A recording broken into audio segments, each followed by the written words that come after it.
Another video on information sets and the games they create. Let's have another look at information sets and do some more examples. The game on the right is a game of imperfect information where each player has one information set.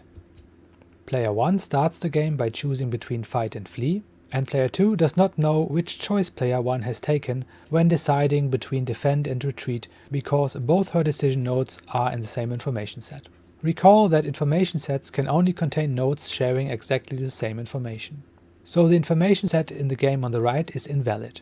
Player 2 knows at which node she is from the number of choices available to her. If she is at the decision node on the left, she has 2 choices, and if she is at the decision node on the right, she has 3 choices. So this game is invalid. Likewise, this is another invalid information set. Why? Because when deciding between T and G, player 1 definitely knows whether he is at the second decision node or at the third decision node, because he made the decision between A and B himself. Right, so if you look at the game, first player 1 decides between A and B, then player 2 decides between L and R, and then player 1 decides again between T and G, but because they lie on different branches, the 2 decision nodes that are put in one information set do not actually contain the same information, so therefore this is also invalid. Note that we have assumed here that player 1 can actually remember his choice. Now this makes perfect sense if player 1 is an individual, a person. However, if player 1 is an institution, for example the government or an agency, it is possible that the institution does not remember what it did in the past because, for example, the personnel has changed. If it's true that all decision makers can remember their earlier decisions, then we call this perfect recall, and if they can't remember, then that's obviously imperfect recall. To illustrate the idea of an information set in a very simple example, consider the 2 games on the right here. These 2 games only contain a single player and a move by nature, a coin toss. In the game on the left, player 1 observes whether the coin lands on heads or tails, and then decides whether to take or not take. Player 1's subgame perfect strategy is take, don't take, because it is optimal to take after heads, but not after tails. In the game on the right, player 1 does not know whether the coin has landed on heads or tails before deciding whether to play or not play. This means that player 1 cannot condition his choice on the outcome of the coin toss. However, player 1 knows the probabilities of nature's move, because here we have complete information, so player 1 chooses the move which gives him higher expected utility. If the payoffs in the game are already in utility, this means player 1 is choosing to play, because the expected utility of playing is positive.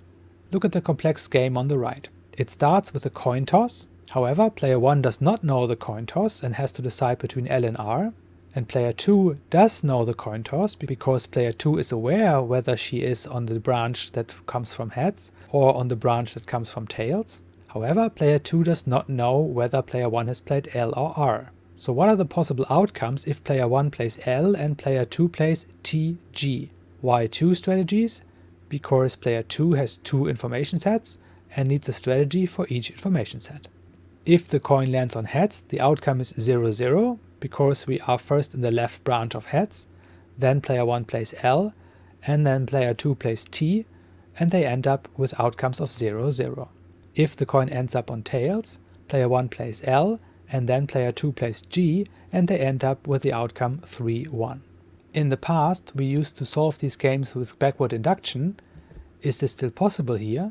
Well, not really, at least in our current setup here, because consider the subgame on the left. If player 2 knew that player 1 played L, then she would play G.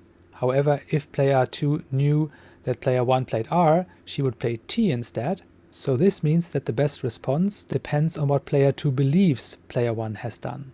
Now we could say everything is fine as long as she plays a best response to what she believes. However, there are also sometimes more and less reasonable beliefs, and at this point we don't really know how to judge reasonable and unreasonable beliefs.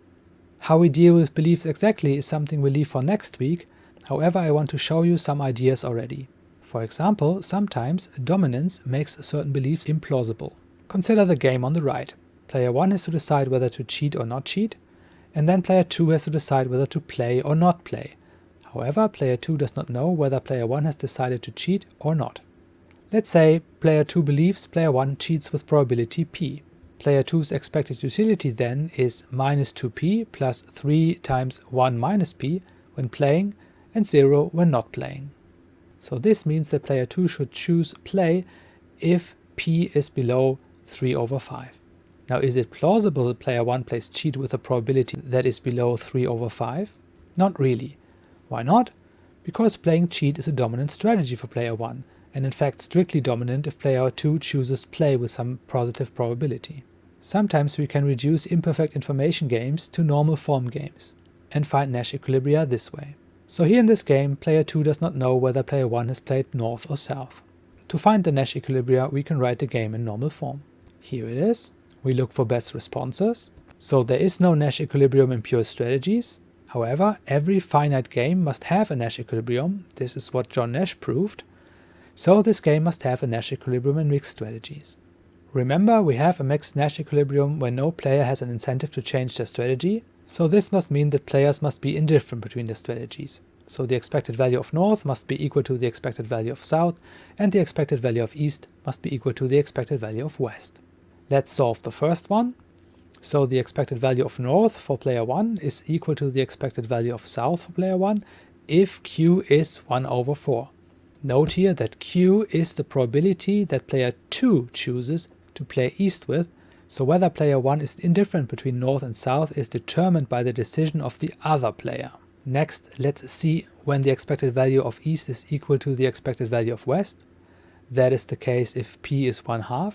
Again here, p is the probability that player 1 uses to play north, so again it's the choice of the other player that determines whether one player is indifferent between the strategies. So here it's player 1's chosen probabilities that determine whether player 2 is indifferent. So this means that the mixed equilibrium here is 1/2 north, 1/2 south, 1/4 east, 3/4 west. To visualize that this is indeed an equilibrium, think about the players facing nature instead of each other. If player 2 faces a move of nature that chooses north and south with 1/2 probability, then player 2's expected payoff is 2.5 no matter whether she plays east or west. Likewise, if instead player 1 faces nature that always plays east with probability 1/4 and west with probability 3/4, then player 1's expected payoff is also always 2.5, no matter whether he plays north or south. So as you can see, this is indeed an equilibrium. How about this game?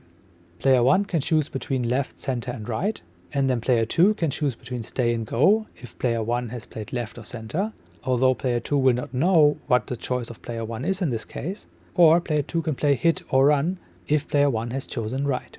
We can turn this game too into a normal form game.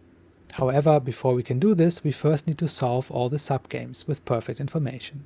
So here on the right hand side we have a subgame with perfect information, and of course the subgame perfect strategy for player 2 is to play run. So now we have solved every subgame with perfect information, so we can turn the game into a normal form game. So here's the matrix. Player 1 has the strategies left, center and right, and player 2 has the strategies stay and go. Now we ignore hit and run, because this is not really a choice. It's already determined that run will be played there. This also means that we can just enter the outcome that results from player 2 playing run into the row where player 1 plays right. Because if player 1 plays right, it will always lead to player 2 playing run and then the outcome of 0, 4. So we look at the best responses and find that the only combination of best responses is left go. So we know the Nash equilibrium of the game, which is, if you said left go, then that's not correct. The Nash equilibrium is left go run, because remember, we need to have a strategy for every possible point in the game, so for each information set. Player 2 has 2 information sets, so the Nash equilibrium must contain 2 strategies for player 2.